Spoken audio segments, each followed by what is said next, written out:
All right, ladies and gentlemen, welcome back to the Horns Down podcast with your host, Chris with a K, Horns Down. Shout out to that boy, Seth Oliveris. Seth is still busy with his classes and the classes that he Don't lie teaches. to these people. You fired them. You got a real one Right, up in here. I wouldn't. That's Come what on, happened. man. You already know what's up. But we got our friend, okay, another Texas fan. I know how you guys feel about that. But our guy, Kieran, all right. Kieran, what's up, bro? How you doing tonight? I'm doing good, man. I'm doing good. I'm doing phenomenal actually. It's a good time. It's Kool-Aid season, baby. So Man. we're living. We're thriving. I'm out here in So sunny LA. It's a good time. it seemed like it was time to kind of just chill out a little bit post spring. You know, players are about to be gone. It's finals, right? It's finals time. You know, it ain't nothing really happening, and then boom, it just start happening out of the blue. So let's go ahead and jump into it, man. How do you feel about almost losing Xavier Worthy? See, I knew it was gonna just start with some BS, man. I see. Almost is the key word there. Almost is the key word. I don't feel any type of way about it because we flexed our pockets a little bit. We also let these schools know. You know what I mean? We weren't gonna have Ceddy on here, but Ceddy will let you know. Oregon got to come see us. It's on site anytime that we see them. But yeah, I mean, like it's unfortunate, but I would just warn people to just not poke the bear because when we start doing it, it's gonna be a real problem. Then it's gonna be a real problem. I'm just letting you know. But Zay wants to be here. Zay wants to be with one of the best wide receiver coaches in the country, Brendan Marion. Zay wants to play in the Steve Sarkisian offense. That's the whole reason why he came to Texas in the first place.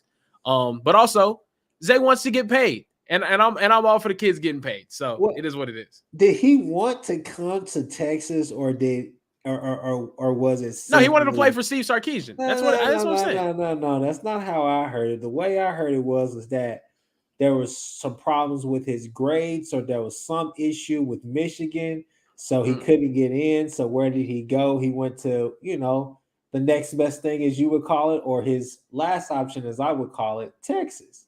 And There so was he an kind of fell in admissions your lap. issue. There was an admissions issue not related to grades at Michigan.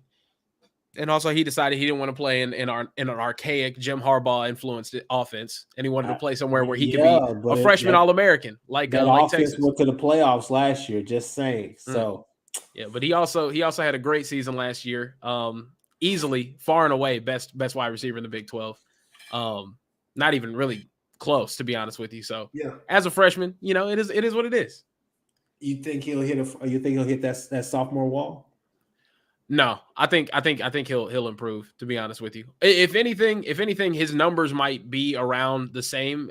Oh no, actually, I think there'll be more because we'll have more consistent quarterback play. But We'll yeah, we got weapons around him too. we'll talk about that because we're definitely gonna get to that because I have some questions. But no, we digress. We're just joking around about that. But I think the well, let's go back to that. One more point. One more point. Was it Oregon or was it USC? Because I heard it was Lincoln. It was okay. So I don't think I'm at liberty to speak about it, but let's just say it was a Pac-12 team that might Oh, be located where around where I'm at. So yeah, that's where the rumor is at right now. yeah. Oregon, That's what. USC messing around with some of our players, Yeah, but yeah. Tebow strikes again, right? Anyways, so no, so moving on. No, in all serious though, NIL tampering. Yeah. Obviously, Jordan Addison is the topic of the nation. He's Mm. obviously he's the elephant in the room right now. So, what are your thoughts about that? How that whole situation is playing out, especially with him now finally entering and making it official. Well, he probably made it official a few days ago, but with him officially entering the portal, how do you feel about it? Yeah, so you were talking earlier about like the time of the year. It's finals. Everybody's supposed to be chill.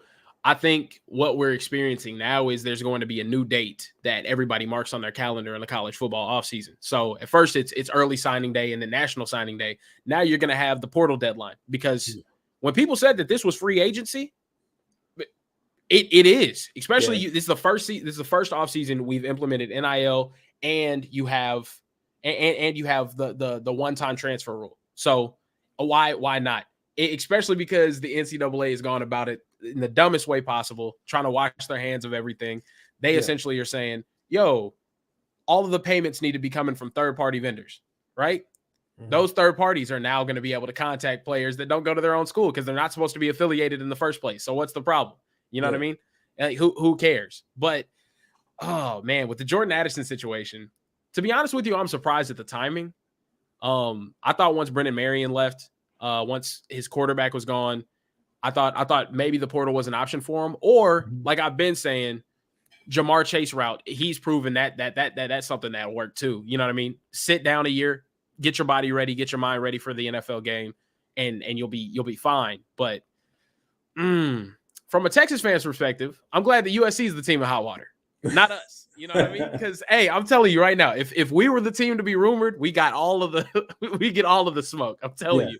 But so let me just jump in here, and I mean we got to really unpack this. So I think at first impression, you're saying that's just crazy.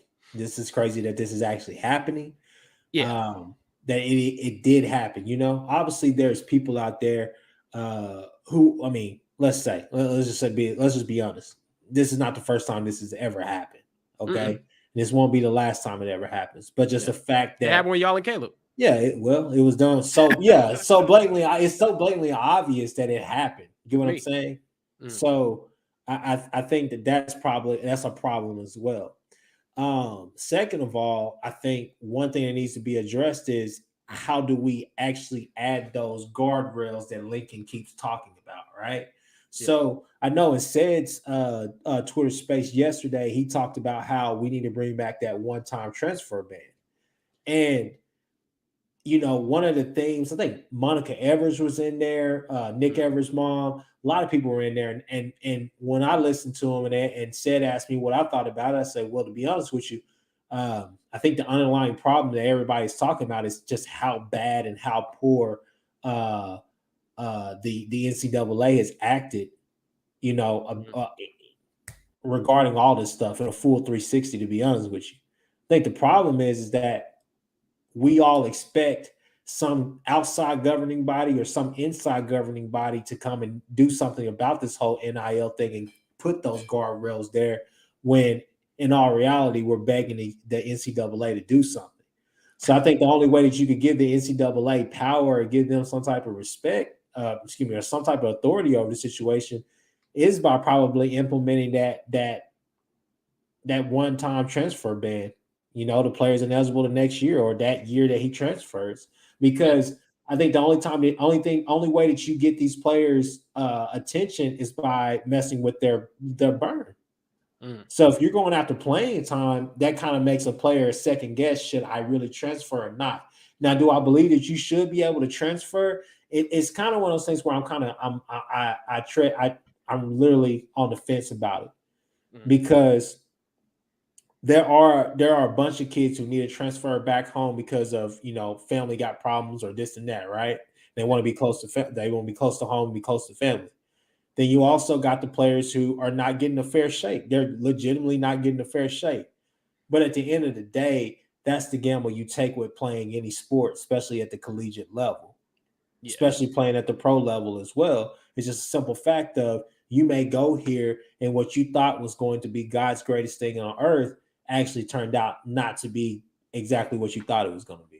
Yeah, when it comes to relegation on these new NIL rules, though, and the only thing you can do to stop the tampering that's going on right now is to re-implement, well, especially from the NCAA side, the only thing that's honestly fair, I would say. But even then, I don't even know if that's fair to tell a kid, oh, you can't transfer back without losing a year of eligibility. Like, that's just, it's kind of tough. Yeah. But I think, honestly, the only thing that you can do is re-implement that rule that you got to sit a year where you're like when you transfer. That rule was there for a reason.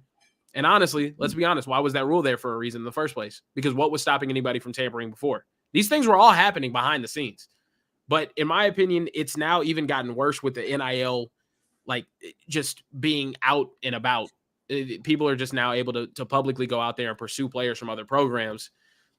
And it's tough, man. Mm-hmm. It's tough. Like I do agree with Ceddy though, like re-implementing that 1 year, like sit rule, like the transfer and sit rule. That's pretty much the only thing the NCAA can do. But how does it look on them when they just fix this Well, fixed it it. looks a hell of a lot better than you having legislatures try to come and pass some type of legislation against it, right? Yeah. Opposed to having a compliance department like OU's who's supposed to be just notoriously harsh when it comes to inside infractions and all the rest of that stuff, right? Yeah. So do you want to put the power in a third party's hands, or do you want to try to get the NCAA to, hey, you need to figure out something rather quickly, right? Yeah. So Well, the way I it's set think up in the right good, now, though, too, is you said, it allows for people of no significance whatsoever yeah, to be in positions of extreme power, especially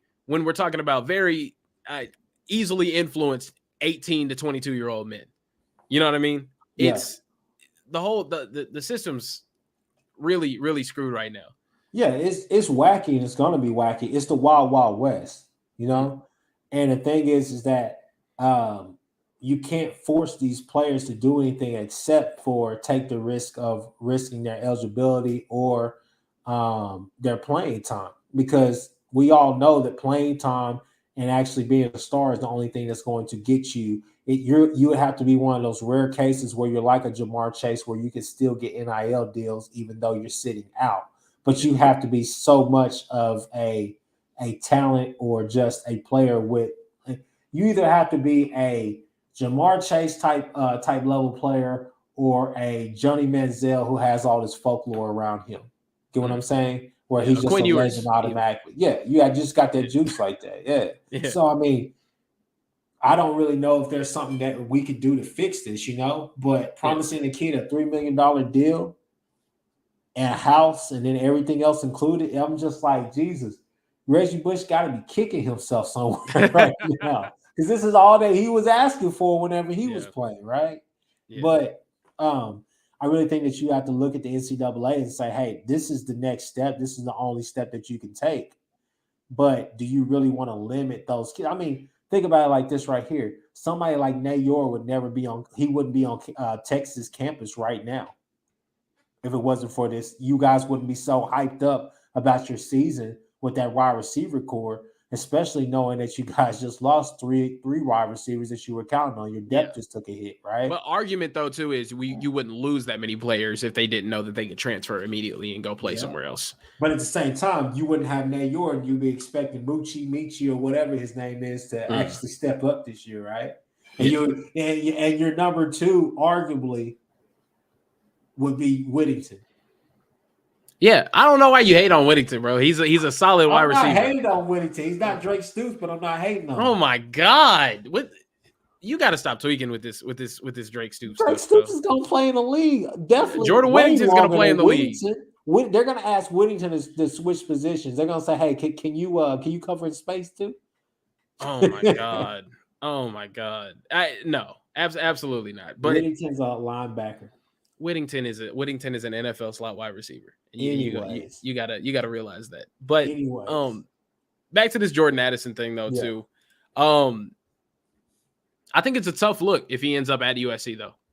To be honest with you, yeah. because there's too much, in my opinion, there's too much smoke to be for there not to be fire there. Like it's a tough look, which is honestly, as a Texas fan, why I'm kind of excited that all of this news is out there. Because to be honest with you, I mean, we're talking about a player that can go to USC. We can match his NIL offer, whatever it is. If we really want to, he can come here, play with his position coach that he's already said was very influential on his performance last season. He adds a ridiculous, like, just our talent at the skill positions on offense next season would be out of this world if he comes to. But from a Texas fan's perspective, him hitting the portal doesn't really shock me as much. But also, I think as a Texas fan, even if we land him, we see the negative side of it all because we almost lost our best player. You know what I mean? Like it's So I would jump in and say this right here. I think as a Texas fan, you have to ask yourself this right here, because I've heard rumors about a Jai Hall with this whole situation, because it seems like a Jai Hall is kind of distance himself away from the Texas program, some sorts. I guess you can, if you just go off of social media, right? mm. Do you take the chance on on losing a kid like that you know you'll have for the longevity, or do you go with the latitude right now and try to go big or go home, knowing that your quarterback situation isn't totally settled? Granted, everybody thinks that Mullet Boy is going to be, or excuse me, Quinn Ewers is going to be starting, but what happens if Hudson Card is the guy? Get what I'm saying? So you're not completely settled there. Offensive line, you're still not settled.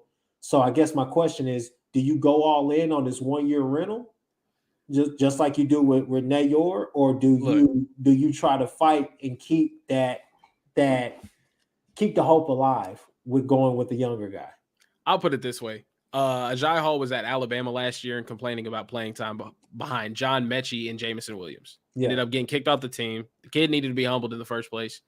Obviously, there's some off-the-field issues, but this staff took the risk taking his commitment, knowing that those things existed already. He's an extreme talent, and if he doesn't want to come here and he's not okay with sitting on the bench behind the best wide receiver in the country last year, or one of the best wide receivers in the country, because honestly, I think Jamison Williams should have won the Blitnikoff, but that's just me personally. But no, of course you go after the 1-year rental. He's the Blitnikoff Award winner. He's the top returning wide receiver in the country, not named Jackson Smith-Njigba. And the other one is on your team. It's Xavier Worthy.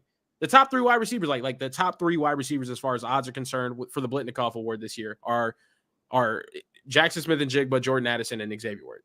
Like, of course you have to go after him. You have to, because at the end of the day, whoever you upset, if you upset Ajay Hall, you have a first-round draft pick sitting there waiting to play in your offense. Of course you take that commitment and you pursue him like entirely. And I think the negative side of that is, okay, if we lose Ajay Hall, that's tough.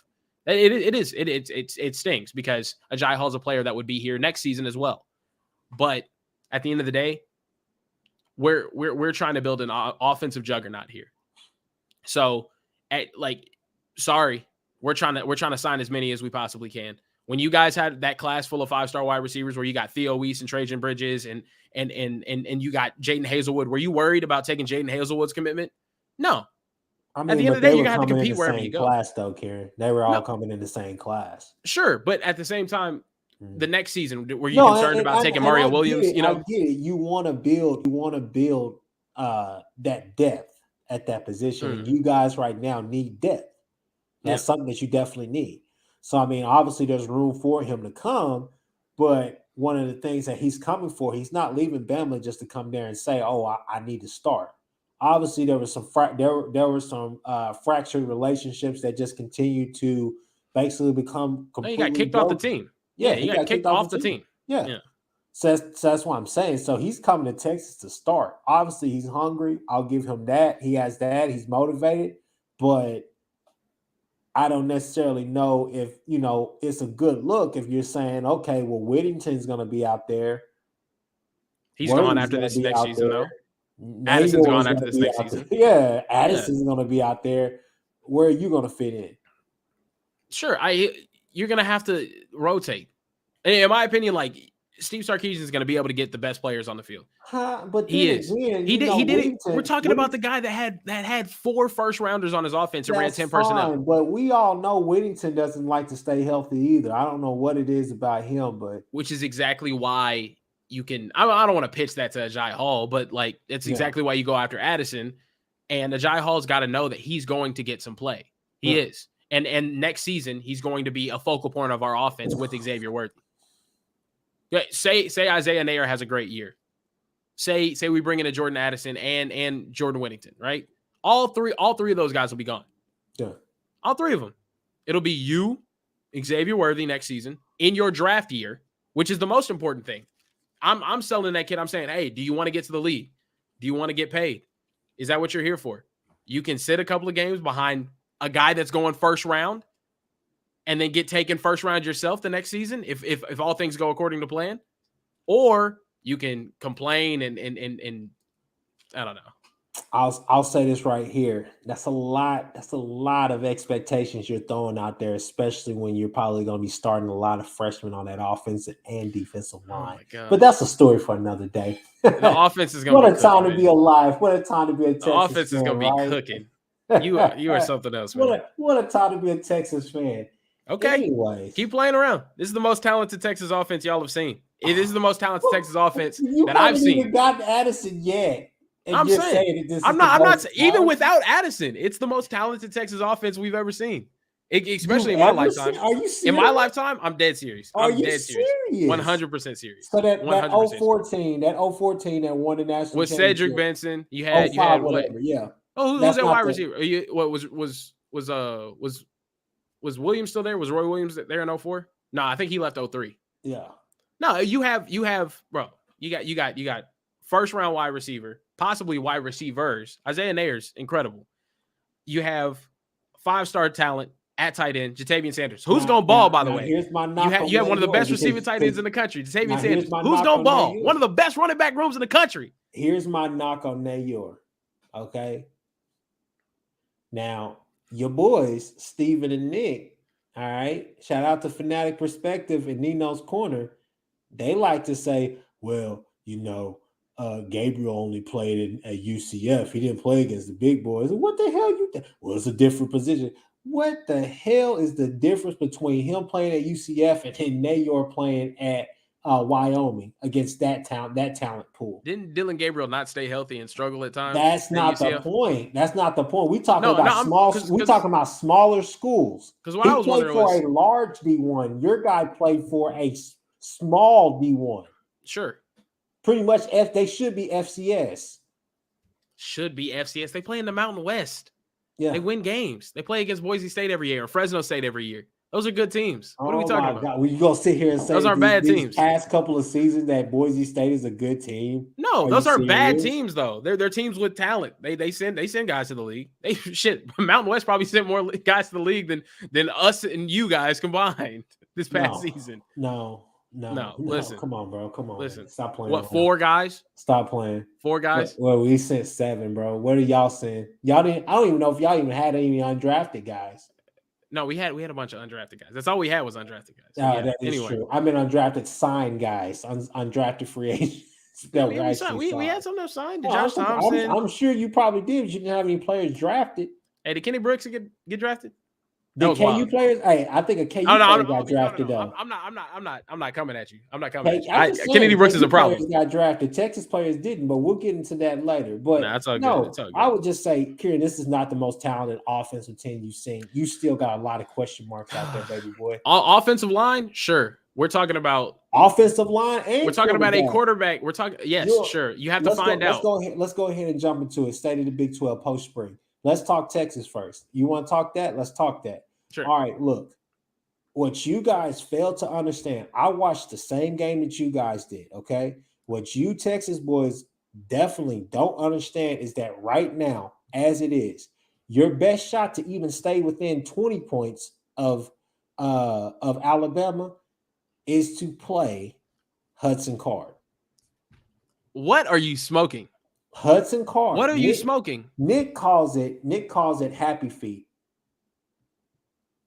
Hudson Card is happy feet. He's mobile. He's going to give you a better chance. He's going to give you a better chance with that offensive line because he's going to be able to cover up some of their deficiencies. If you put Quinn Ewers in there and you leave Mullet Boy back there, it's the same problem. It's the same reason why Spencer Sanders is the starting quarterback and Illingsworth had to transfer because they basically told him, you can't play because you're a statue. Our offensive line is not good enough to hold.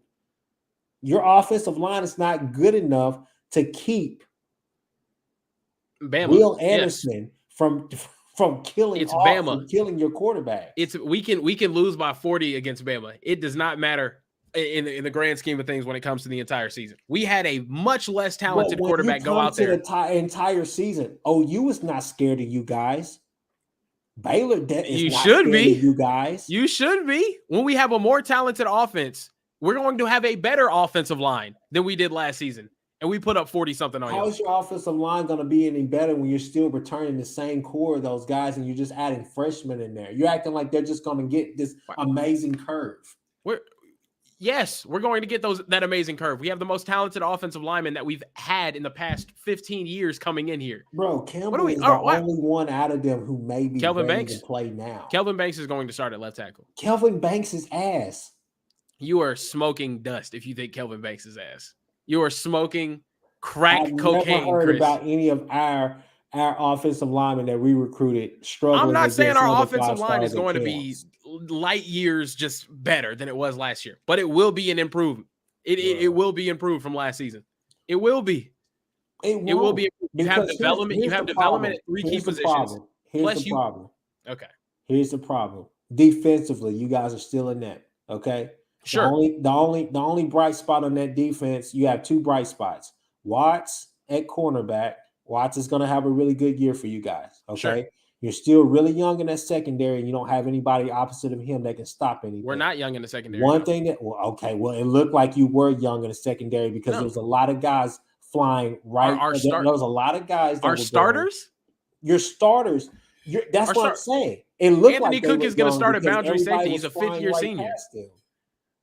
Anthony Cook's going to start at boundary safety. He's a fifth-year senior. Keaton Crawford's a junior. He's going to start at free safety. And plus, you get Deshaun Jameson. They're both trash. Your only bright spots on that defense right now are Overshown and Watts. I'm telling you, you're smoking dust. Jahdae Barron was the best. What was our best DB last year? He's starting at nickel, and he actually looks really solid. I'm not gonna lie to you. I'm not gonna lie to you. I think the defensive the one position that I am concerned about in the DB room, Deshaun Jameson starting at corner. I think it's a real problem. We're going to be better. We're going to be better than the 107th ranked defense that we were last season. 100%. I saw a lot of people getting burned out there in that spring game, and I was like, "This don't look good. This don't look good at all." Who was getting burned? Jameer Johnson, everybody, our fourth string corner, except for Watts. Ryan Watts was doing good. Keaton Crawford, I didn't see him get burned out there. I mean, he missed a couple of tackles, but he was still running downhill, hitting people. Anthony Cook got a pick. What are we talking about? What are we talking about here, man? What are we talking about, Chris? The simple fact, your defense, and you still got Coburn at nose tackle. He's probably not going to start. It's going to be Byron Murphy. Yeah, even then, Coburn looked way better this spring than he did last season. No, I think defensively, you guys are still in that. I think that PK is fighting for his job. He really, honestly, fighting for his life, because we all know he's going to probably be our defensive coordinator if he don't bounce out of here, right? Offensively, like I said, yeah, you guys have talent. I wouldn't say this is the most talented Texas team that you've had, but I would definitely say that offensive line is going to struggle again. I heard, Kieran, it's hard to believe that you guys are going to be any better than you were last year. I came into the season listening to Steven say that the O-line was going to be the most underrated part of your team. I'm not Steven. I could have told you that starting a 6th-year senior for the first time, it probably wasn't going to work out as well as we thought. Getting his first starts. And that's where we're upgrading. We're bringing in talented depth. We're bringing in talented starters. The only 2 that are going to end up starting are the 2 5-star offensive linemen that we've brought in the past. The only 2 5-star offensive linemen that we brought in the past 10 years. It's been like, I think, actually, it's been like 7-8 years until the last time we brought in a 5-star lineman. Mm-hmm. I went through this stat, I think it was 2 nights ago. In the past 5 seasons, just recruiting wise, we have recruited 9 total offensive linemen that were ranked in the top 50. 9 total offensive linemen that were ranked in the top 50 offensive linemen, right? This past season, 6 of the 7 that we had were in the top 50. Yeah, it's huge. It's a huge spike in talent that we're dealing with. Are some of them going to be bust? Sure, 100%. That's offensive line recruiting. Yeah, but you're going to hit on some of these kids. That's a huge curve that and that's a lot that you're putting on freshmen. Okay, to kind of start at a key position like that in front against of the a Big true 12? Freshman quarterback. That honestly, he's going to be a true freshman this year. The thing you got to understand is this right here: is that the most talented true freshman quarterback since Vince Young. What you sit there, you're going to sit here and tell me that, okay, on paper, you guys look great. Okay, look at every position. You say, oh man, they got it. Who's calling our plays though, too? Let's take before we get to start. Let's take that running back room, right? And let's talk about this running back room. All right. We all know Bijan is going to get 90 to 95% of the carries because that's what happened last year. All that Keelan Robinson and all that Roshan Johnson mess goes out the window. I'm surprised that they haven't transferred because we know that they're not going to get a fair shake this year. What are we talking about, Chris? What are we talking about? I'm telling you, Bijan you guys had have all one. the depth in the world. Listen to me. You guys have all the depth in the world. Yeah. Those guys are going to touch the ball. They're going to touch the ball. No, they're not. Yes, they are. They're going to touch the ball. No, they're not. They're going to touch the ball. I'm telling you that they're going to touch the ball. Jonathan Brooks making incredible improvements. Do I think he's going to get 100 carries by the end of the season? Absolutely not. That's not the system that Sarkisian runs. He likes his number one running back getting the ball a whole lot more. But also, we're going to be able to run the ball, and we're going to be able to do it with talented depth. What with is more Jonathan players. Brooks? What is he going to do when you have Roshan Johnson and Keelan Robinson are the main two behind him? What are we Keelan Robinson's going to be about? used more in packages and also in the pass game because he's actually improving his hands. Do I think he's dependable in that realm? Absolutely not. But Keelan Robinson's going to get the plays on get the ball. Jonathan Brooks is going to get the ball. I'm telling you, Jonathan Brooks is going to get the ball because I think he might be the second best running back on the team, to be honest with you. I just think he's better than Roshan, more dependable than Roshan. He's better than Roshan. He's better than Roshan. I don't know about more dependable. Roshan never fumbles, but I'm telling you right now, man, you're looking at this as if we didn't address any of the issues that we had last season. I think you addressed it for the future, but you did not address it for this year. You're trying to make a significant improvement from 5 and 7 with freshmen. Sure. Come on, man. Okay. You're trying to build off a 5 and 7 season with freshmen, and you're trying to tell me that you guys are going to go out there and be able to win 10 games? Did we not upgrade at the positions of need? Other than edge, defensively, I'm not here to defend the team. I think we did a very poor job. How far are we looking now? No, I'm talking about this next season. Did we not upgrade at positions of need? No. You were missing Jordan Whittington. Hold up. That's not even me hating on that. Hold up. You were missing Jordan Whittington for 6+ weeks. You had Casey Thompson with a broken thumb. Whatever it is, it is what it is. You upgraded both of those positions. You had Kelvontae Dixon and Marcus Washington playing wide receiver. You upgraded Isaiah Nair. Isaiah Nair comes in. Marcus Washington's in the portal after spring. I'm trying to sit here and tell you, we're upgrading at those positions. We have a more talented quarterback. And also, you act as if like we're the worst 5 and 7 team. Arkansas game, terrible. Iowa State game, terrible. Also 2 games that our best quarterback wasn't playing. Were we or were we not up double digits on the top 3 teams that finished in the conference last season? In the second half. Now, I understand you have to finish games. It's important. But we did that with a less talented team that we have coming back, with a less talented quarterback that wasn't capable of making the throws that he needed to down the stretch, with a less talented offensive line. We're just not going to sit here and go 5 and 7 again, especially in a season like last year where half the damn team quit. Kieran. You gave up 50+ points at home to Kansas. Sure. After the team to their third string quarterback. Yep. Please don't talk to me about any of that you just said. After the team quit. That is hot garbage. That same team that gave up 50 points. That same team that gave up 50 points against Kansas was also up double digits in the second half against Baylor, Oklahoma State, and Oklahoma. Lost 6 games in a row? Yeah. They lost 6 games in a row with a quarterback with a messed up thumb, with a team that quit, a culture that was terrible, a defense that couldn't stop the run. 100%. I'm not here to defend. The culture's still there. Sark is still there. What has changed? It's year one. It's year one. Changed? What's changed is we've lost 20+ players to the portal at this point. Kieran, please.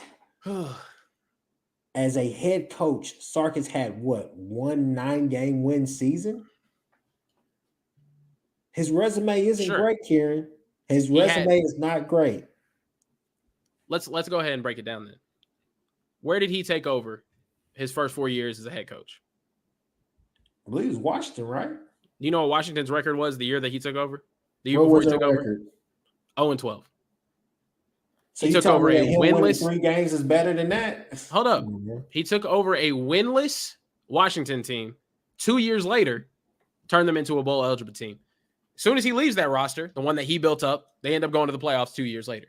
He goes to USC, drunk on the job. Let's be honest here. Self-admitted, drunk on the job. Goes out there, gets a 9-win season, has Cody Kessler in the top 50 most efficient quarterbacks in college history. Goes, 9-4? Had a terrible defense. I'll agree. Awful defense. Ends up getting fired midseason next year because he's drinking on the job. I get it. That's his sample size as a head coach. He left, got humbled, advanced his playbook. Now he's a very RPO heavy type coach when before he wasn't really running that type of shit whatsoever. Let's be honest here. Let's be honest here, Chris. He is an offensive genius, and he has more talent to work with this season on the offensive side of the ball than he has that we had even remotely close to last year. Kieran, I was just reminded by somebody. Listen, if they quit once, they'll quit again. Okay. I want to bring your attention to something about Sark. I want to bring your attention. This is the fun fact I learned. Shout out to Reddit College Football. Okay. Mac Brown's final year featured 0 NFL draft picks. Charlie Strong's last year featured a loss to Kansas. Tom Herman's last year featured a defense that gave up 30 points to Oklahoma after halftime. Steve Sarkisian, well, he managed to get all 3 feats. He managed to get all 3 of those feats done in year 1. Exactly. Sure. It was a fun tweet. Yes. Exactly. Sure. In year 1, Kieran. You know what we lost from year 1? What did you lose? 21 players to the transfer portal. 21 players entered the transfer portal from Texas leaving. I'm sorry. We're turning over the roster. We're turning it over. It's a new start. It's a new culture. It's a new team. We brought in the most talented quarterback since Vince Young on the 40 acres. Here's the problem. So when Sark came out there and said, hey, we're going to address our locker room, I could see us having upwards of maybe 33 new players in there. Well, everybody thought, you know what? He's probably going to hit the portal pretty hard. You guys brought in 27 freshmen. One of them was a freaking long snapper. Okay? A long snapper. We're on scholarship. Anyways, let's go. We're at 32 players that have been added right now. So 32 players that have been added. And we're going to continue to add more. 5 from the portal. Sure. So Nayor is good. Okay, I'll say that. All right. Is he a starting caliber player? He's a starting caliber. We added 5 starters. We added 5 starters. I'm not even gonna knock Nayor. I know I knocked him early, but that was just me messing with you. 1,000-yard, almost 1,000-yard receiving season and a running offense at Wyoming. Listen, what I will say about Nayor is this right here. What is to keep me from thinking that he won't be Joshua Moore 2.0? Because he has more production at any level of college than what Joshua Moore does. I have Joshua Moore on film dropping touchdowns against Baylor. I have Joshua Moore on film not being able to get off of press coverage. I've seen Whittington do the same. So, sure, Jordan Whittington had 1 bad game in his entire college career against Arkansas. I didn't even know he was a receiver until I saw him against Arkansas, and I was like, bro, how did he get on the field? You really gonna put some respect on his name whenever he busts your ass this year. I'm gonna be honest with you. You're really gonna have to put some respect on his name. All right, we talked about Texas enough. Let's go to the big boys. Hey, what's that on your shirt real quick? Show that to the people. No, I just wanted to remind you guys, since y'all love saying that I look like Caleb Williams, that I'm not here. I'm not here. I'm not here anymore. I got an OU shirt on. It's what I work out in. I take a shit, wipe my ass with this thing a couple of times. But, yeah. So I'm on record as saying, and this will be my last point about Texas. I'm on record of saying I think you guys have a chance of going 9-3 this year. I think that that's what I think. You're gonna lose to Bama. Hold on. No, pause. Time out. How you gonna go on this long tirade about how we haven't really addressed any issues, and it shouldn't be realistic for us to expect that we do better than a 5-7 season, and then you come out and say that you think we can go 9-3. The Big 12 is not the same Big 12 as it was last year. It's weak. Okay. Yeah. So reason why I say 9-3 is because I'm saying you guys should be able to win 9 games, because I've said it again. I've said it once I said it twice. I said it 3 times, and I'll say it again. Baylor has to come to Norman, and they have to go to Austin this year. Yeah. But you guys are going to lose to both Oklahoma teams and Alabama. Bro, you look. What makes you so sure we're going to lose to you guys? So I would say this right here, okay? Do you feel like you have a better team this year than you did last year? I feel like we do. What are you smoking, Chris? Chris, what are you smoking, bro? Let me go ahead and break it down for you. Go ahead, break it down for me. Tell me how Dylan Gabriel's better than Caleb Williams. Please. Let me break it down for you. Please okay? Tell me how losing Nick Bonito and Brian Asamoah makes y'all better, please. And Nick Isaiah Bonito, Thomas. Asamoah, all the rest of them, they were great in that system, okay? And they would have been even better in this system right here. But just look at the collection of talent, okay? This is what I have to say to a lot of Texas fans out here. There's no doubt in my mind that this team can't go out there and go 11-2 again this next year. There's no reason to think that they can't go 11-2. I'm sorry, there's no reason. If you want to start with the offensive side of the ball, I would say this right here. Dylan Gabriel, he is not the talent that Caleb Williams is or will be, okay? But when you look at this offense and just the continuity, chemistry, and everything he already knows about it, he's already far ahead of where they would have been at. Spencer Rattler or Caleb Williams.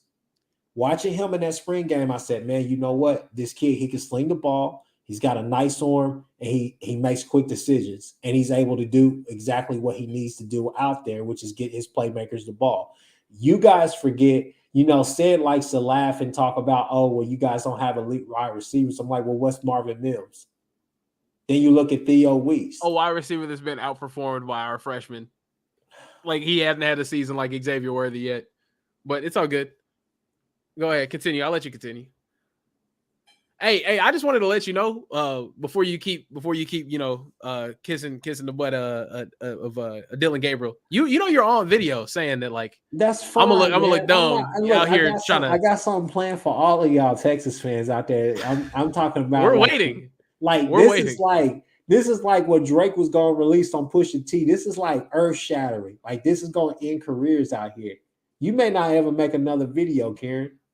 Anyways, basically what I was saying was that just the grasp and the overall command that he has of the offense, that gives me hope. Obviously, I like Nick Evers. I like what we have in our quarterback room, but we definitely need to go out there and hit the portal on that. Running backs, I feel like running backs are going to be good. Javonte Barnes, that's definitely a name that you need to look out for. I think he's solid. He's solid. Yeah. I think our run game is going to be, well, they keep saying violent, but I think it's actually going to be alive this year. You're not going to see a lot of the GT pool counter, whatever you want to call it, but you're going to see a more explosive run game, I feel like. And I feel like our offensive line is definitely going to improve as well. The guys that Beatonbow wants to play are going to be able to play. And then also just the fact that we got Smitty back, that makes a huge difference from the whole Benny Wiley experience. I hear so much about Smitty, and then I hear from A&M fans that they're happy that he's gone. I bet you they are happy that he's gone. They're not used to winning. What are they used to? What are they used to doing? Oh my God. What are A&M fans used to doing? Come on, Kieran, you're a Texas fan. They just went 8-4 again, and then we're celebrating him. But that's a Jimbo Fisher-led team. What is Jimbo Fisher? A notoriously 8-5 coach. He's outside of those 2 championship winning coach, though, too. 2 national championships that he has with, 1 national championship that he has at Florida State. How did that team look the following year and then the year after that? Awful. Well, no, the year after that, they ended up going to the playoff but then the year after that, they ended up going to the Orange Bowl. They looked like us last year. They looked just like us last year. They had no business being there. All right, I'll put it this way. For OU fans to expect similar and or more performance from a team that they hyped up last offseason as being the national title contender that you guys were supposed to be is laughable to me. I'll be honest with you. It's laughable to me. You downgraded at the most important position on the field, and it's a serious downgrade. I'm sorry. Like, I think Jeff Lebby's a terrific play caller. I really do. But you downgraded at the most important position on the field, and it's a drastic drop-off too. I don't think Dylan Gabriel's terrible, but at the same time, Dylan Gabriel's an injury-prone small quarterback who throws bad interceptions at times. And also, very injury prone. You're one play away from having to play Nick Evers. And a lot of people talk about he's injury prone, and a lot of people, what's funny, you hear a lot of people out there who say, "Oh, he's injury prone," and I think he had a major injury. I think he did. It was a collarbone, right? What? Jordan Whittington had a collarbone too. That's what I'm saying. I got to hear it from you guys all the time. That's what I'm saying. It was a collarbone. Now, if it was a knee injury, like, hey, yeah, he tore his ACL or he tore his meniscus, things like that, yeah, I would be like, okay, yeah, I'm definitely worried. But we're sitting here talking about him having a collarbone issue that he came back from. Sure. Okay. So I think that when you say injury prone, I think that you're saying that a little bit too loosely. So watch your mouth on that. Did he not miss games the years before? I don't ever remember him missing games before. I remember him coming in there and taking over for Mackenzie Milton, who had that horrific knee injury the year before. But we're acting like this guy hasn't put up numbers down there at UCF. I think that's the crazy thing. I think when you look at the overall standpoint, you're saying that, okay, it's a drastic drop off. Well, okay, talent-wise, upside-wise, he missed 3 games the year prior, and then he missed damn near half the season last season.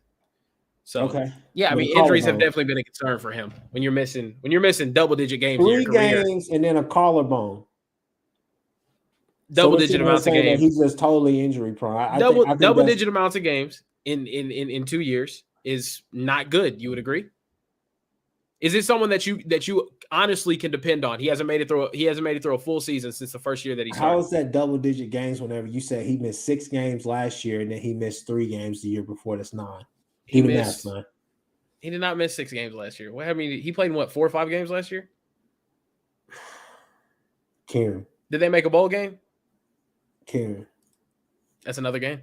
Kieran. Let's be honest here. He played in 3 games last year. I feel more comfortable with 3 games. Yeah, double-digit amounts of games. He played 3 games last season. I feel more comfortable with my quarterback room than you do with yours. You're smoking dust. You're more comfortable with Dillon Gabriel and no reasonable backup, no serviceable backup whatsoever. The whole thing is this right here. Listen. Okay. If Quinn Ewers goes out there and he gets injured, you guys basically have given up on a card already. You have, Nick has, Steven has, Ced has.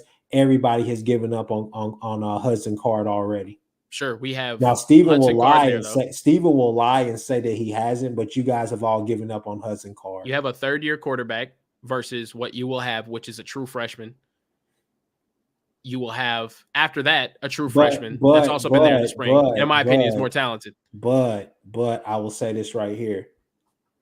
Our third-year quarterback or Dillon Gabriel, put some respect on his name, please. Thing you got to understand is Dillon Gabriel has actual college film.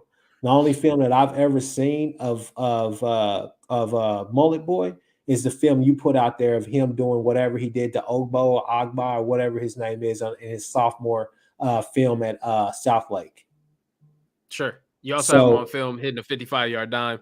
Yeah, I got Dillon Gabriel on film in an OU uniform underthrowing I saw Quinn Ewers overthrowing a lot of guys too in that game as well. So I mean, I don't know. Sure. I also saw our quarterback, who was less talented, with a less talented offensive line and a less talented receiving core, go out there and drop 6 touchdowns on y'all last season with a more talented team that you had. So I'm just wondering. Honestly, I'll give it to you. You can have questions about us, but my thing is I don't understand where the confidence is coming from, Chris. So let's go to the defensive side of the ball. I think you're missing a point with that too. Yeah. So the whole I'm not high on our defense. Obviously, yes, we lost Benito, Isaiah Thomas, Perry Young Winfrey, guys like that. Okay, you lost the core of your front 7. Do you think that's easily replaceable? That's fine. But the whole thing is that you got to think about this too, right here, right? Where do we upgrade? Where? Corner? Coaching. See this guy here. See, we upgraded in coaching. This is what's funny is that you guys last year, PK was supposed to be the savior, God's greatest defensive coordinator. And then all of a sudden, oh my God, I wish Chris Ash was still here. Hell, we wanted Chris Ash retained. one day, well, I heard somebody, I even heard a Texas fan say, hell, we should have just kept Todd Orlando. You're smoking dust. Nobody said that. Absolutely nobody said that. That was an OU fan dressed up or changing their profile pic. Somebody on Twitter say that. I would rather have Todd Orlando's run defense than what we had last season. That's the only thing. But let's be honest here. We had it. Well, last year defensively for us, yes, schematically we weren't that good, but also it was the least talented defense that we've ever had in the history of our program, or no, in the history of our program since I've been alive. I'll say that much. Since I've been alive, easily the worst defense talent-wise that we've had. We had to start 3 walk-ons. We had to bring in 3 or 4 grad transfers that had never started at other Power 5 programs, almost just because they were at other Power 5 programs. They ended up being absolute buns, not getting drafted. I mean, there's a reason why we had nobody get taken in the draft last season. No, like, man, defensively, I'm not high on us. And I'll tell you, I'll be straight up right here. Like, I'll be straightforward. I am incredibly disappointed in the defensive staff for not attacking, or just the team in general, the staff not attacking the transfer portal as hard as they have offensively on the defensive side of the ball. Yeah. Because to me, that's been our biggest concern. We still put up 30-something points last season a game. Mm-hmm. We were still capable of being a team that could score with anybody. Defensively, we haven't attacked the edges like we need to. We need transfer defensive linemen in here. I feel like you know what? It's kind of crazy because I feel like, oh yeah, that is right. This is why I feel so familiar, because we went through the Lincoln Riley era. Welcome to that era, Kieran, where you have to score 50 points just to beat a team. You have to play more offense just to be able to stay in the game. We're there right now, but we're going to be able to recruit a whole lot better, like we have. We got solid guys. I don't necessarily know, because the problem now is that with OU's new collective, Alabama's new stuff, OU's new collective ain't scaring shit. So, I'm telling you right now, you will never outbid us for a player. All I'm saying is this right here. With the actual blue bloods, not the white collar blue bloods who just buy their way into the conversation, right? You guys are like we have 900 total wins. You guys are like some celebrities, like some celebrity rappers who buy their way into gangs. You guys didn't get jumped in. You guys just bought your way into 900 total wins in the school's history, and we're not a blue blood. Anyways, I wouldn't say you're a blue one of the highest winning percentages of any program, but we're not a blue blood. I don't think that's factual. But anyways, damn, that's crazy. You're blue blood, but you have you don't have a winning record against another non-blue blood. That's wild. Let me play a yearly series? Let me finish my point. All I got to say is this right here. With the actual blue bloods, okay, with those guys becoming more prominent now, even USC, because Lincoln is about to, and Lincoln and Lanning are going to shut down that West Coast at some point for a little bit, okay. But what I'm saying now is that Texas A&M and Texas aren't alone on their own little playing field anymore. So a lot of these teams now, Miami's going to be relevant again if Cristobal can go down there and add structure and do what he needs to do down there, right? So the whole thing is that a lot of these programs like that, OU included, okay, they're putting themselves even on either on a similar playing field or on a better playing field now. And so the conversation is going to come back to simply this. Do you want to go to a school and get paid all this money right now as a college player, or do you want to actually go somewhere and be developed? Because they don't have any NFL draft picks. They'll have some to talk about next year. Y'all selling dreams? Huh? Like we don't have an offensive line coach that just put a bunch of people in the league. Like we don't have an offensive coordinator that just Bama's tailcoat. Y'all are riding Bama's tailcoat. That's the problem. He was putting dudes in the league before Bama though. He was an NFL assistant coach. Like we're talking about developers, guys that have put anybody in the league this year. Who was going to the league from Washington? In Tyrone Willingham's days? And Steve Sarkisian showed up and put Jake Locker in the first round. We're going to have first rounders next season. Now. All that bullshit is over. No. We talking about right now in his transition class, his first year in. We talking about it when he goes 5-7 with a roster full of kids that he didn't recruit. Kieran. Let's see what it's like in a couple years. Let's see what it's like this year when we put a first rounder in. Kieran. Let's see what it's like then. Kieran. Because y'all are selling dreams, Chris. Kieran, you want to sell dreams because you ain't got the pockets. Dreams. Kieran, you got to think about this right here. Not only have you guys not had not only did you guys not have a draft pick this year, when's the last time you were putting offensive linemen in the draft? You had 1 year out of probably the last decade. Chris, When is the last time you guys even had a first round draft pick? Chris, I got one question for you. Who had the number 1 recruiting class this past season? Who gives a damn? You guys had the number 1 recruiting class this past season? Number 3, no, just answer the question. Classes in the past hold on. I want to get my point. Who had the number 1 recruiting class in the nation last season? What? It was Bama. No, it was Texas A&M. Oh, you talking about this season? My fault. Yeah, I thought you meant last year. How many first round wide receivers has Texas A&M put out in the past 5-6 years? Kieran. How in the world did they get the top, in my opinion, the top 2 most talented wide receivers in the state to commit to their school? Nobody else had the NIL deals that those 2 schools had, that Texas and Texas A&M had at the time. So why are you acting as if we got to sell the kids on development whenever we have proven developers on our staff? It's early. But that's the problem, Kieran. One, you can't continue to ride Alabama's tailcoat. Kids are gonna ask you. It's gonna be more kids that come in there like Jonte Cook or whatever and say all these swimming trophies and no football trophies. What's gonna happen when these kids want to play for national titles and they go up to OU and see y'all haven't won one in 22 years? Kieran, they can say the same thing about y'all not winning it since 2004. Sure, but they can also get a bag to come play here.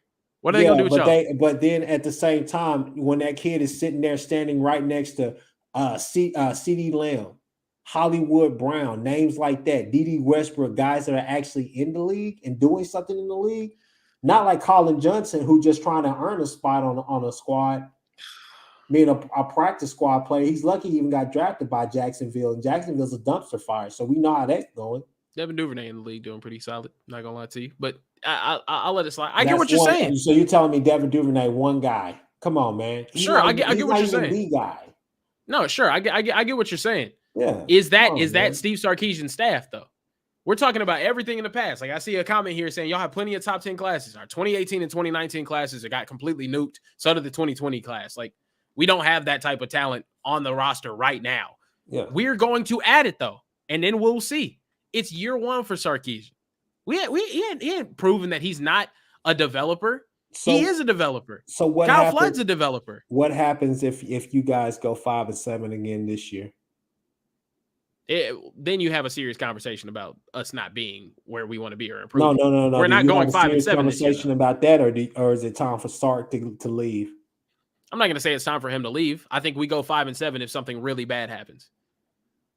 If we go 5-7 again this year, something bad there had to be a really bad injuries at key positions. We're not going 5-7 this year. It's not happening. It's not going to happen. If we go 5-7 this season, of course, a lot of people are going to be asking for Sark's job. I think it's not going to be the offense's fault. It's not going to be Sarkisian's side of the play calling.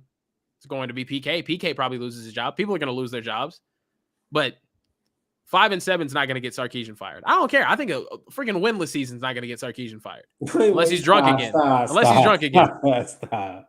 he's drunk again. John is talking about 7-5 being a solid year. What are we talking about? Who are the 5 teams that we lose to? Please enlighten me. Please enlighten me how this season, with a more talented team against less talented Big 12 opposition that we were all up on, is going to beat us. OU, O State, Baylor, Alabama. Huh? Okay, sure. Keep going. Baylor's beating us. Oklahoma State's beating us, though, right? Yeah. Okay. And I'm sorry, but I have to say it. One of the Kansas teams. You're smoking dust, bro. You're smoking dust. I'm sorry. You guys go to Lawrence this year, and you guys have struggled there and dust. at home. You're smoking dust. We're losing to Bama. Every other game is going to be every other game is going to either be a blowout. Possibly West Virginia. We're smoking dust, bro. We're smoking dust. I don't know where you guys are coming from with this absolute bullshit. It doesn't make sense. It does not make sense whatsoever. You really think we're going to take a step down? Not even a step down. You think this next season with a bunch of turnover on the roster, with new faces everywhere, More talent, upgrades at every position of need except for edge, which I still don't understand. That's the question because I don't know how the hell y'all gonna even have a formidable pass rush. Y'all run defense may be good, but y'all pass rush is gonna be terrible. I think we still have to land some people. That kid Isaiah Land from FAMU. He's the lead in sacks. Yeah, we got to try to get him. I heard he don't want to come to y'all. I don't know where he wants to go. I heard he got upset about it was something something wrong. I think it wasn't NIL all the way, but it was something about he felt disrespected. I think it was because you guys were holding on to the fact that you thought that it was a foregone conclusion you're going to get O'Shawn Mathis, and so he felt slighted in a way. Well, he didn't. He just hit the portal, Chris. This is how I know you're talking BS, bro. No, he just hit the portal. He literally just hit the portal 2 days ago. I heard that through the wire. He was upset. You got to understand all this tampering stuff with Jordan Addison. This has brought light to the problem that we've had long ago. All this stuff has been going on. These conversations have been had, man. You think we're lowballing guys? You think we were lowballing a guy at a position of need? Absolutely not. O'Shawn Mathis wanted his hand in the dirt, bro, every single down. That's what he wanted. And we weren't going to give him that. We wanted him to drop back into coverage like PK loves to do. It's just not a schematic fit. We weren't going to get outbid by Nebraska at a position of need. It's not going to happen. That's not what they said. I'm telling you, that's what we're not getting outbid by Nebraska at a position of need. Money was not the problem there. Back to OU though, but no, I mean, all jokes aside though, I really do think that this defense is going to be really good. You think it's going to be better than what you had last season? I do. Secondary wise, I can see that. I do. I believe that this defense is going to be way better simply with the front seven. What makes you think that? Is it schematic? Schematic and just accountability. And you don't have the players. A lot of our guys last year, okay, were not upperclassmen guys. Ethan Downs, Reggie Grimes. Okay, they played a lot of football last year. They played a lot of meaningful football. You upgraded on that. You upgraded that from what it was. If you would have just told me those two guys were there with Isaiah Coe, I'd have been like, you know what? We need to add depth. Joshua Ellison, guys like that. You go out there and you get Jeffrey Johnson from Tulane. Everybody wanted him. The Lelu kid from Hawaii. A lot of people wanted him as well. A lot of people were big on him. That defensive line is going to be tough. Tulane in Hawaii. We getting on Isaiah Nair, but we flexing about kids from Tulane I told and Hawaii. I was playing with you about that. Nayor is going to be decent for y'all this year, I'm sure. I'm just hoping that he's not Joshua Moore 2.0, okay? But anyways, like I was saying, yeah, you're not going to have that Perry Young Winfrey guy who just steps out and he stands out. But you're going to have, for continuity, you're going to have a come on, man. And the fact that you're sitting here saying that a Todd Bates defensive line isn't going to be good, that's what's crazy to me. You know so much about coaching and you know everything that you need to know. That Clemson staff, that first year that they won that national championship, there weren't a bunch of five-star guys on that defensive line. A lot of people want to point to the names that they see now, but there wasn't a lot of five-star guys on that defensive line. Wasn't a lot of five stars on that defense anyways to begin with. Sure. You also had NFL talent that left you. And to think that that they're not only going to leave, but they're going to be replaced by G5 transfers that weren't good enough to go to the league anyway, right? Because otherwise they'd be there. They'd be there, right? You think that guys that just got drafted are going to be worse last season than what you have coming in this season? Kieran, here's the thing, though. Here's the thing. You know it, and I know it. As much as you want to rub your face and go crazy like that and do all of that, you and I both know that from year one, this is what I was trying to explain for Steven, but he missed the assignment on that. From year one, you are highly optimistic about Grinch's defense. You look at Kenneth Murray, you're just like, man, Piedmont, all those guys out there. Year two, you were like, you know what? Offensively, we're missing some guys. Ramondre, obviously, Kennedy Brooks, he set out. You're like, man, our run game is not there. Okay, Spencer Rattler's coming in, true freshman, all the rest of that, all the hype, right? Then you're missing Perkins on that defense, and you saw what happened whenever Perk came back, Ramondre came back. That team right there could have made the playoffs that year. but they lost those 2 games back Those to are back. both NFL players. Okay, yeah, that's great. How many NFL players do you have? Listen to me. I'm not finished my point. Now you go to year 3. Okay. Now year 3 is supposed to be the year. What did you see, Kieran? I can sit here and tell you right now, it's not because of how Lincoln Riley left. It's not because of any of that. That team last year that you saw, we went 9-0, and looking back on that season, I don't know how we went 9-0.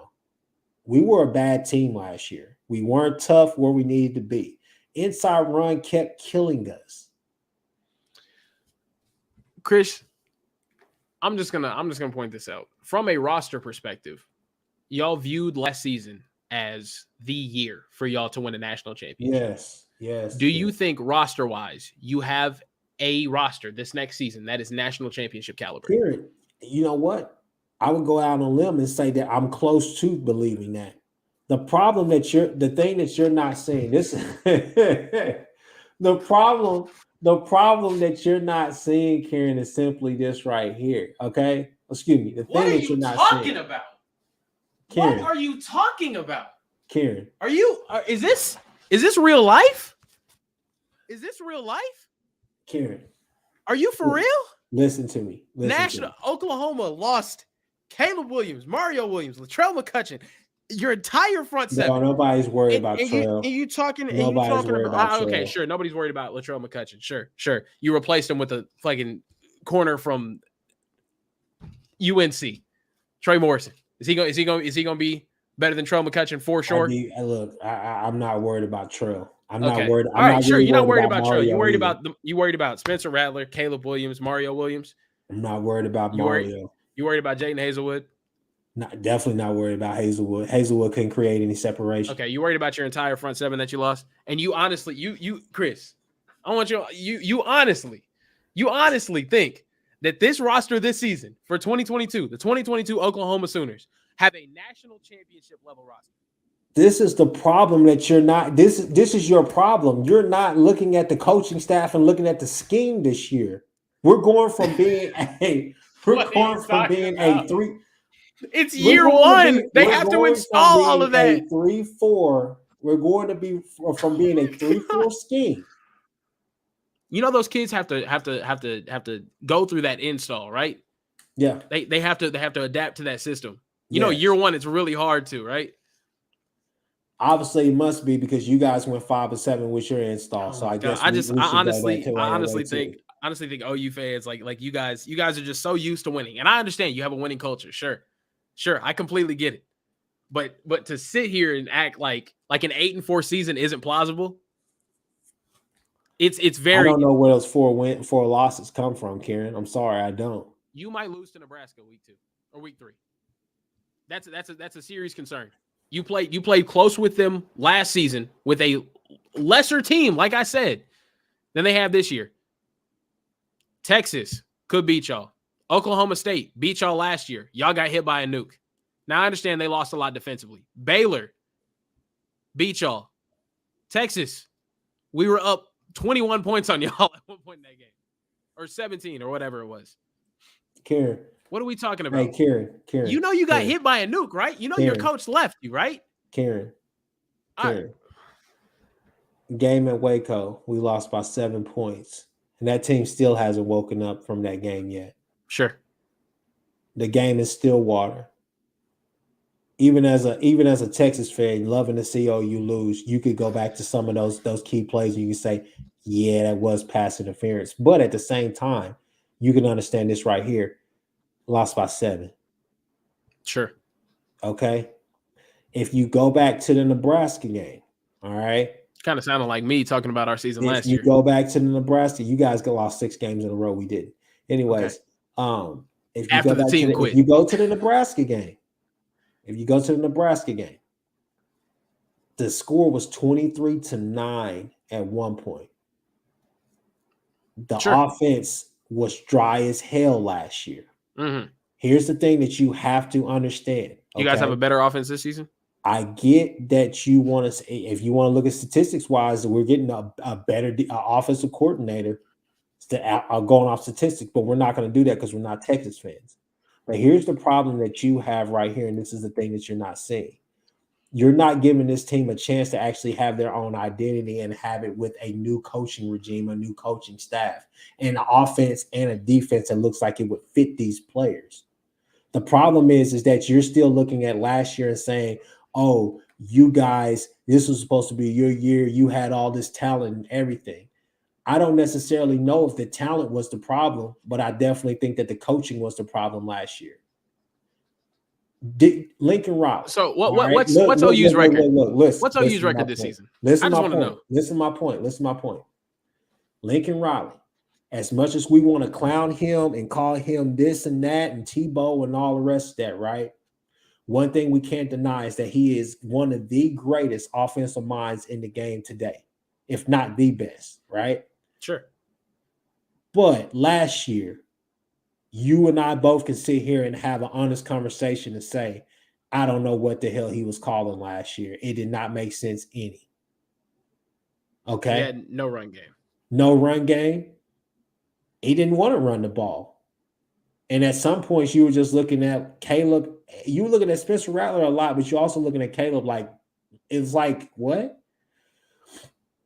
We can sit down and show you different plays where when Caleb was running the play, the Iowa State touchdown that he got, the 70-yarder, right, on the second drive, right?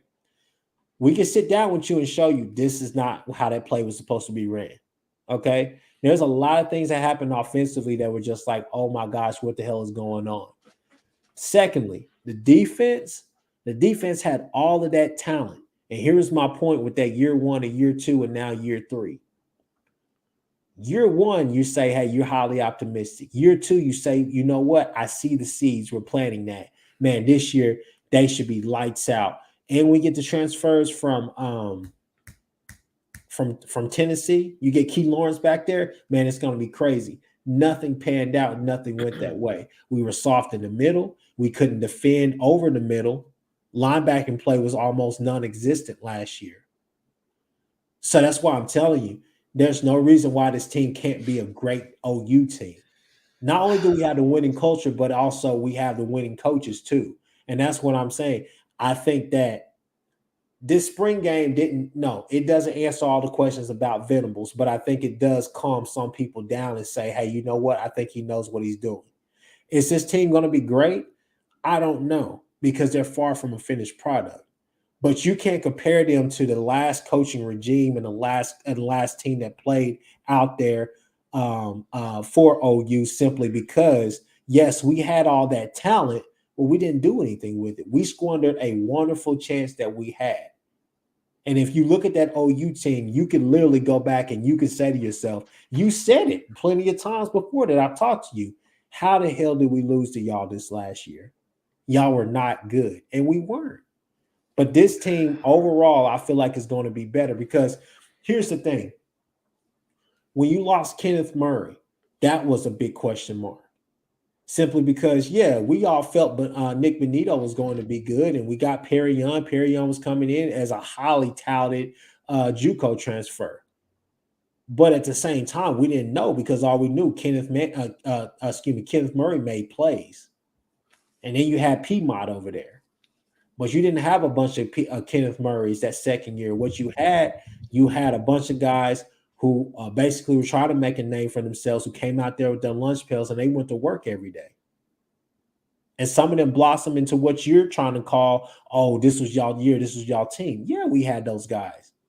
But this is not that team. We got a better collection of talent all around. That defensive line, we've actually built depth. And we're building depth at a lot of the key positions on defense. And I feel like this defense is going to be better than last year.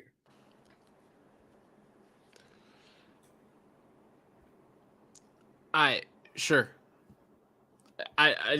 don't get it. I completely understand what you're saying. You have better coaching. I completely agree. I think Brent Venables is a better defensive mind than Alex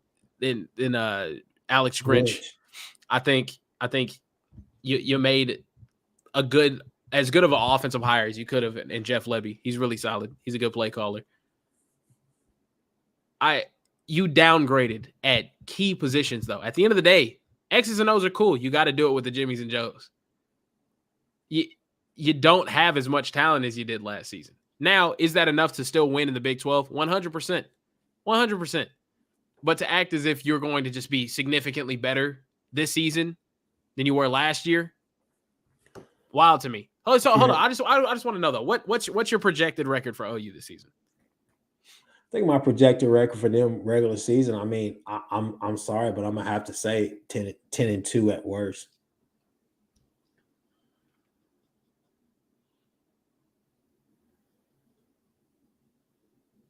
10-2 at worst. 10-2 at worst. Who are those 2 losses to? The only 2 losses that I could see possibly coming would be either Baylor or, I mean, crazier things have happened, but that Thursday night game at Iowa State. You don't see you guys possibly losing to Texas or Nebraska? No.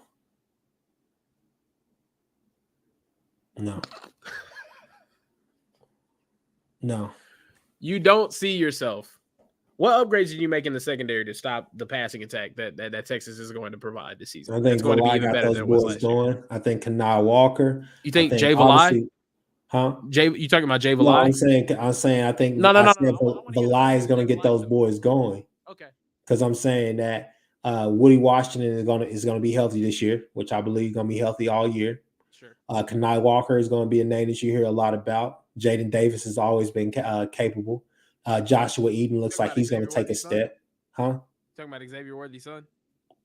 No, that's Latrell McCutcheon. No, that was Jaden Davis as well. No, Jaden Davis will be okay this year, okay?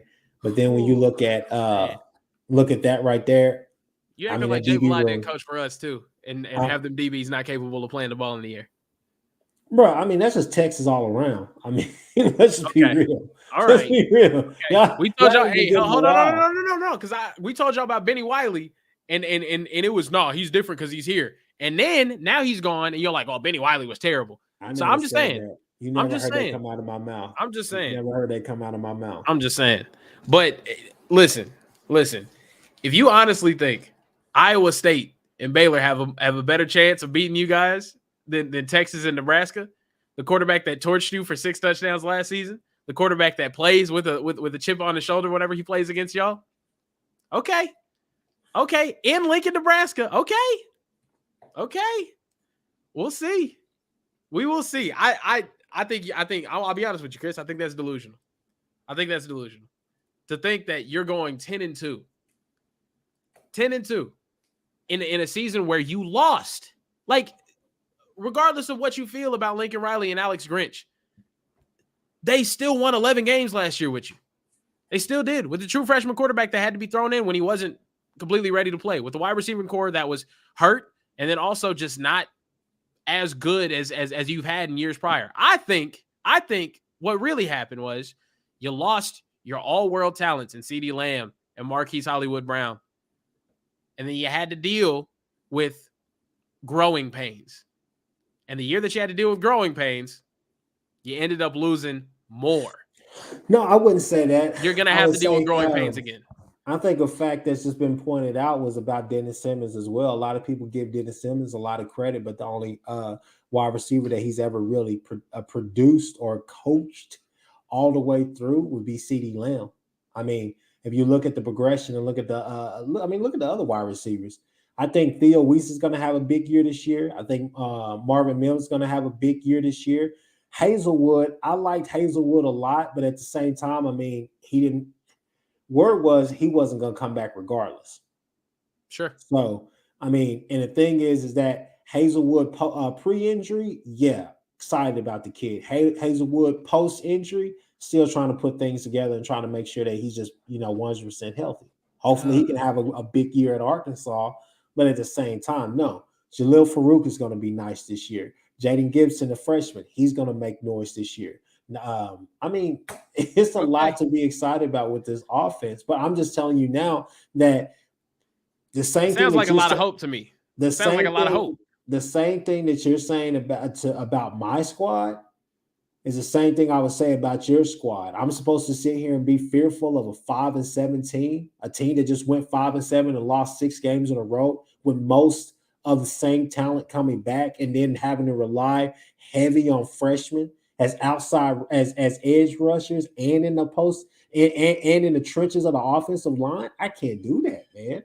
I can't do that with a quarterback that has not taken any college snaps. Okay, what happens when he goes out there and he's a problem like every other 5-star wide receiver? He's all hype, no tape. What happens when he goes out there and produces like the talent that he is under one of the best offensive minds in college football? What happens then? He got with as many weapons at skill positions as any other team in the program. Time. The thing that Texas fans got to remember about that spring game is this right here. He was going against your defense. That is trash. It's going to be different when he plays against other teams. Sure. All right, the K-States of the world are going to give him problems. Okay. The K-State. Hold on. The K-States of the world is the ones that we put up 69 points on 2 years ago when we actually had a quarterback, and the one that we beat pretty easily last season when Roshan Johnson was running Wildcat against that defense. Without their quarterback. Yeah, but also what was that offensive line that we had to run behind without a quarterback? Bro, ain't nobody worried about that. No. Because we beat them. We beat them without a quarterback. So you got to remember that. Y'all were fighting for pride more than y'all were fighting for anything else, bro. Doesn't matter. They were going to a bowl game. We weren't. Doesn't matter. The team had already quit. We're coming off a lot back-to-back losses to Kansas and West Virginia. Well, 6 losses in a row. Sure. And we still beat them without a quarterback. That Kansas State team is supposed to scare us. The ones that we dominated in the trenches on the offensive line with 2 bad lines the past couple of years. I'm just saying. No. Y'all come out there in that 3-3-5 that a lot of people are saying y'all might have to play this year. It's gonna be different for y'all when Colbert is out there with them pterodactyl arms trying to reach out and grab somebody on the line. We're gonna play in the 3-4, man. We're gonna play in the 3-4, and we're gonna bust some heads. That might be a mistake there. I don't like. I like a 4-2-5. Blitz so much, bro. I like a 4-2-5. Overshown's not gonna be the one blitzing. We're gonna have 3 DTs on the field because you can run Alfred Collins at a 4-eye rather comfortably, to be honest with you. And that's another name that I'm like, I'm supposed to put all this faith in him. He still ain't put it together. He been there way too long. This is his draft year. Talk to the kid though. He says he don't want to come back next year. That's all I was hoping for. Anyway, Texas is gonna beat the shit out of y'all. I'm not gonna lie to you. I'm sorry. I'm sorry to be so blunt. How many you got? You remember you cried at the last game. I'll put 50 on it. I'm gonna put 50 on it. Like Texas is gonna put 50 on y'all. It's gonna be ugly. Let's talk about that in DMs because I'm real personal about my money. You're all good. You're all good. You know, I like to. I'm just letting you know if you lose that bet, we gonna talk off camera, and I'm just gonna let you know Seth might be holding your chin real quick if I don't get my cash. I'm telling you right now. Or you could have me in some OU gear or something. We're not losing to y'all this season. We're not. We might get smacked. Hey, listen. We might get smacked like crazy week 2 against Bama. It will not matter come October. I guarantee you. Y'all might lose to UTSA and we're Texas not losing Tech. to UTSA. We're not losing to UTSA. Texas Tech on the road does kind of scare you. I'm not gonna lie to you.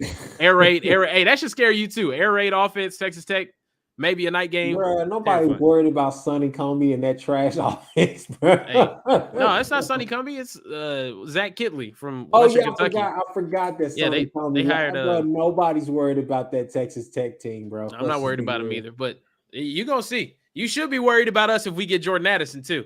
And that's what I'm saying. You sitting here like, oh, you don't have no. We're gonna have 2 first-rounders at wide receiver like LSU did in 2019. That offensive line wasn't crazy. 3 wide receivers on your squad. That's all you have right now. Of course, y'all gotta go out there and try to get some. We're gonna get a Jai Hall out there.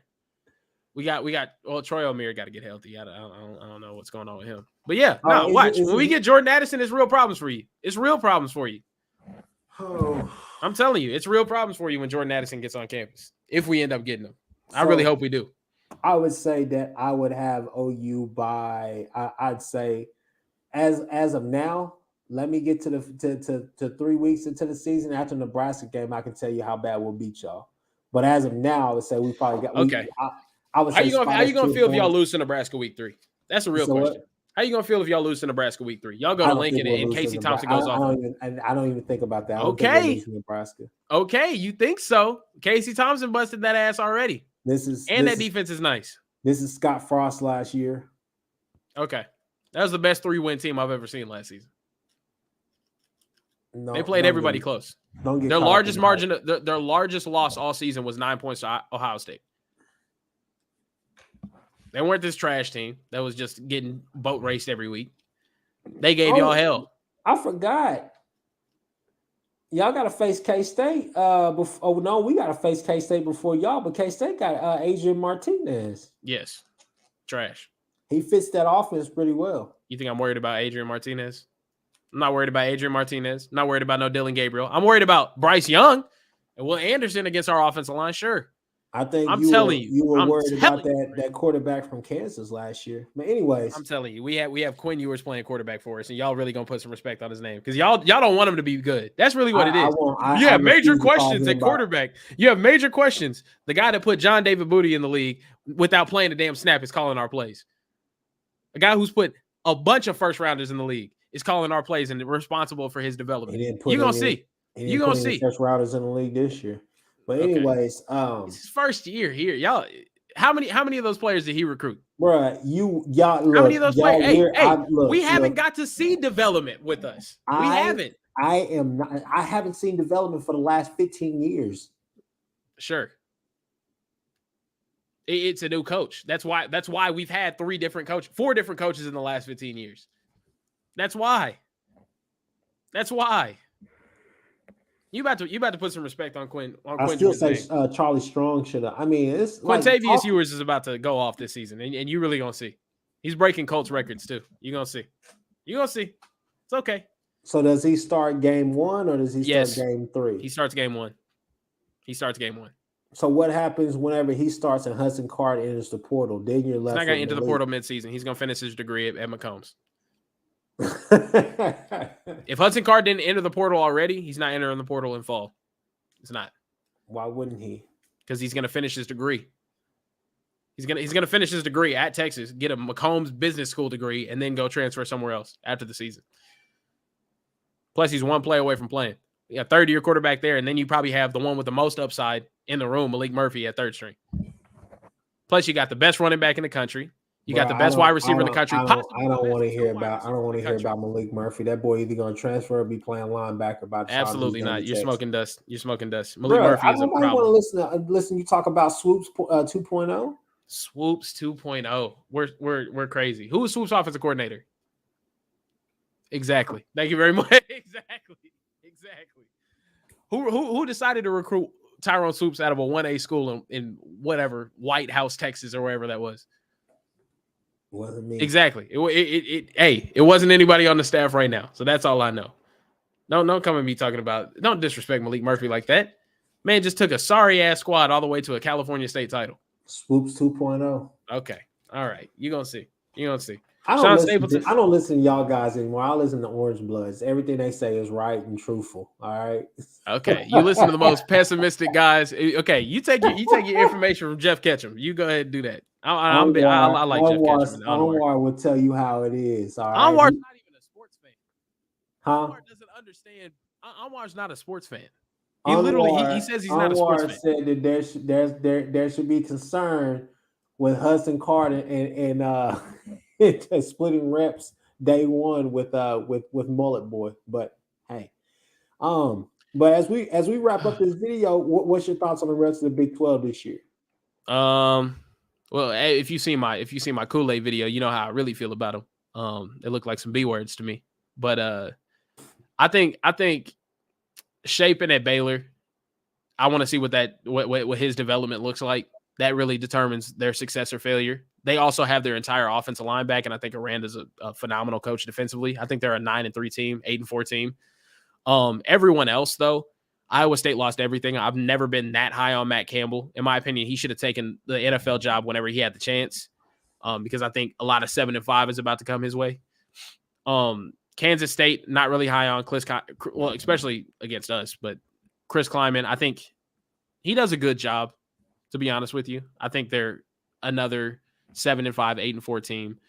TCU, I really think they made a good hire long term. Sonny Dykes. That offense is going to be explosive down the road, but they're not there yet. They're terrible. My whole thing is that if he doesn't start Chandler Morris, I will boycott everything that TCU does this year. Max Duggan is terrible. Yeah, no, Max Duggan isn't who he wants either. He wants Chandler Morris. Tech, they have an air raid offense, but they have no talent, so tough. Man, Kansas is Kansas. We're gonna boat race them. Now, don't get slick now. Don't get slick, because when we really got to go up to Lawrence, we really gonna smack them. Boy, I was about to say you can't talk about your rival like that. No. I'm tired. I can't wait. We're beating the dog crap out of Kansas. Bro, they season. dropped 56 on y'all. We're beating the dog shit out and of Kansas. And they hit the game winner on y'all. We are beating the brakes off of Kansas next season. Yeah. To be honest with you, I see it as follows. I think honestly, if I'm being honest, I think we go into every game in the Big 12 this season, like at least at the beginning of the year, favored. I really do. I really think we'll be favored in every game this season against the Big 12. We get to play Oklahoma State on the road. That's a really tough game, but their defense is all gone. So to me, that's a very winnable game. Yeah. I don't really see the Big 12 being too threatening. West Virginia is an interesting one just because they're well coached on defense, and you add in the JT Daniels, but I'm not sure how committed JT Daniels is to football currently, so we'll see. But as far as the Big 12 power rankings go, in my honest opinion, I think it's us, you guys, Baylor at the top of it, and then I think there's a drop off. Buddha's saying we're not beating OU. We put up like 6 tubs in the first half with Joshua Moore cooking your DBs, and you expected. Hey, son, you can't talk about a loss like that. Sorry. No, I definitely can. You can't talk about a loss like that. It took y'all. When you lose the Caleb's not there. The game, Superman is not there to save the day for you anymore. When you lose the game, you can't really talk, because that game was a tale of two halves. Because you could talk about 6 tutties in the first half. We could talk about shutting down your run game completely. What happens when Brenton Venables plays a talented offense again? Because he notoriously gets act like that man hasn't won national championships against way more talented teams than y'all. Skill position wise, I think we're right there, other than the Bama team. So you think you're there with LSU? No. That's the only team I ever seen him get dominated by, and that may have been one of the best college teams ever. Ohio State. So you're saying that your team Ohio State cooked them. Okay, so you're saying that you're on the same level as Ohio State with freshmen starting at key positions. Right below it. Okay. Right below it. All right. How far is right below? Is right below all the way in hell? You gonna see. We're gonna be a top 5 offense this season. I'm not even. I'll take that to the bank. Right, I'll take that to the bank. We are going to be a top 5 offense this season. Kieran, you can take that to the bank. This for the longer. I can't do this, Kieran. You're. We will be a top 5 offense this season. You can take that to the bank. You can take that to the bank. We'll be a top 5 offense. I mean, because obviously you guys are going to lose to us. You're probably going to struggle with Texas Tech. Obviously, you're going to lose to Bama. TCU, that's a toss-up. I mean, new coach. What? New year. I mean, we're smoking Dutch, man. New coach, same stuff, right? You guys struggle with TCU. You're on the road against K-State. I mean, on the road against O State. I mean, and on the road against Kansas. Kieran, I'm sorry, but I just don't know. You're smoking dust, brother. And I hope we had a top 25 scoring offense last season, bro. If y'all can stay within 10 points of Alabama this year, that will give me hope for y'all in the SEC. How are we any different than, say, 2018 OU? Think about it. We have a better running back play. We have wide receivers. Especially if we add Jordan Addison, even with you guys. We have an elite quarter. Like you're gonna find out how elite Quinn is. You really are. Nobody knows how elite he is. He ain't never played college football. You're gonna see how elite he is this season. I'm telling you. All I've ever seen is practice film, and you cried about it in that video that you did, which was, by the way, was really good. It's really good. Thank you. I appreciate it. You're gonna see. You're gonna see, Chris. You got to stop disrespecting my mans. You got to stop it. Anyway. I gotta run to the gym, Chris. Let's wrap this up, man. All right, man. I would say just as a recap, man. Look, NIL got to add some type of guardrails to it. The only thing that you could, the only thing that you could possibly do to control the Wild Wild West is just take away everybody's gun, which is their playing time. All right. Yeah. So I don't necessarily think that's going to happen because I think that you would just regress, right, from something that you already were trying to do. So I don't know exactly what the solution is, but something has to happen. I don't think you put it in the legislators' hands. I don't think you put it in a bunch of lawyers' hands or even the compliance department's hands. The NCAA has to do something unless you have these governors or you have the state legislature. No. What I meant was when you have like the Bob Bowlesbys and the Greg Sankeys of the world, the commissioners. You have to have those guys actually. You may have to have them step up and actually implement some rules inside their leagues. So, I think who was it? I don't know. I think the SEC created the Super League. Gene Smith. Yeah. Gene Smith from Ohio State proposes FBS leagues operate under the umbrella of the college football playoff with their own rules. So basically, yeah, I mean, either you're going to have the commissioner step up and do something as far as each league in here, in the nation, or the NCAA is going to have to step up and say something if they want to maintain control, which I don't think that's going to happen. It's really just the transfers, man. You got to take away the playing time. Everything else, it'll fall in the line. It's nothing else. That's the only thing you can do. So, and then with Texas, man, I would say good luck to y'all. I really hope that y'all can finish better than 5-7 this year. I don't think Sark can survive that, bro. You just spewing BS, man. I don't get it. I just don't get it. Last year was last year was Sark after dark. A lot. It wasn't good. You're supposed to be scared of a team that lost their core defensive players, and I'm supposed to be scared of a team that gave up 56 points to Kansas. But what do they do with their roster, though?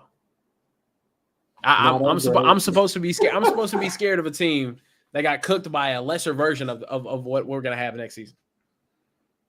Is that what you're telling me? To be honest with you, y'all a lesser version because y'all got a lot of question marks and your offensive line is still How are we terrible. A lesser version? Y'all are literally a lesser version. Who's going to rush the quarterback from y'all? Who's going to play quarterback for y'all? Think about it. You're one Dylan Gabriel injury away from being in hell. You're one Dylan Gabriel tweak from being in hell. You're one Quinn Ewers tweak away from being in a bunch of Hudson cards, a deck of Hudson cards. No, we aren't. And Malik Murphy. Sark is a developer for a reason. He has a track record for a reason. Hudson Card is going to be better this season than he was last year, regardless. But Quinn's not going to get hurt. He's going to play because that offensive line is going to end up protecting him against the weak-ass Big 12. Over under 9 games if Hudson Card starts that you guys win. I'd say we're at 9-3, 8-4. Over under 9 wins if Quinn Ewers starts. Over. Okay. We drop the game early to Bama. We rebound. We beat y'all. We might drop a game end of the year against Baylor. You know I'm recording this, right? That's fine. Okay. I'm telling you right now. 9-3 is what I think we go. Okay. 9-3 is what I think we go. That's fine. Well, we don't lose to OU though in that 3. Okay. Bama, Oklahoma State on the road, Baylor at the end of the season. Okay. All right. Remember that you said you just gotta hope that you don't go 8-4. You guys are really just trying to. Y'all are in this come up phase. Y'all are in that like I'm rebuilding my self confidence after my girlfriend left me. You know what I mean? Like that's really where y'all are. Bro, but in reality, like I'll be honest with you, Lincoln left and we was at the club the 2 minutes after. We'd already moved on. Lincoln's still talking about us. Lincoln's still talking about. I can go to any USC football post and find OU fans in the comments, but we talking. And you can go to any Lincoln Raleigh post and see him still talking about. Listen. You know you was crying real tears when you saw Caleb connecting with those dots to Mario Williams because you ain't see anything like that in OU spring game whatsoever. You didn't see anything like that. You didn't see anything like that. We got you on camera talking about how you didn't want to defend Dylan Gabriel, and now you out here in front of everybody doing it too. That's sad. That's sick. Of heart? That's sick, man. Can I not have a change of heart? No, that's sick. I'm gonna be honest with you. That's sad. I'm just trying to figure out why you got this OU shirt on for real though. Nah, it's just I know I remind a lot of people of Caleb Williams, so I just wanted to be a physical representation of his absence. But y'all can remember. You remember when he was on this team? You remember when he was saving y'all in October? He's not gonna be there to save y'all this next year. He's out here in LA. That shirt like me. I'm out here in LA. I'm about to go work out in this thing, sweat like crazy, and then throw it in the garbage. So it gotta be your girlfriend's shirt. I'll catch y'all. Y'all have a good one. Appreciate it. Tell the people where they can find you at, man. You can find me on Twitter, Instagram, wherever, TikTok, at Care Bear Kieran. You can also find my coverage on football and mixed martial arts on the @Jukes on Instagram, TikTok, wherever, YouTube as well, or Haymakers coverage, which is where I'm at primarily. If you guys like combat sports, at Haymakers on Instagram, Haymakers on TikTok, YouTube as well. We're doing some pretty cool stuff over there too. So check me out. For everybody who doesn't know, he also has a channel dedicated strictly to all things Texas. It's on ESPN Ocho. All right. So goodness gracious. Definitely catch my guy over there. Oh, well, also you can listen to another good podcast for a team that's actually going to win in Dallas next season. The Are We Back Yet podcast, me, Tark, hosted. Shout out to Tark, man. I ain't seen Tark in a minute, man. Shout out to Tark. Tark is loving the burnt orange Kool-Aid right now because he's saying we're going 9-3 at worst. So, it is what it is. It is what it is. We'll see what happens this season. As always, horns always up. Hook 'em. Horns down. If you guys know where to find me, you know where to find us. Seth will be back, y'all. I promise he will be back. But thanks for everybody who tuned in. And we're gonna put this on a podcast and it's gonna come out. Thanks, Kieran, for coming on, bro, on such short notice. You already know. Horns down podcast. We up.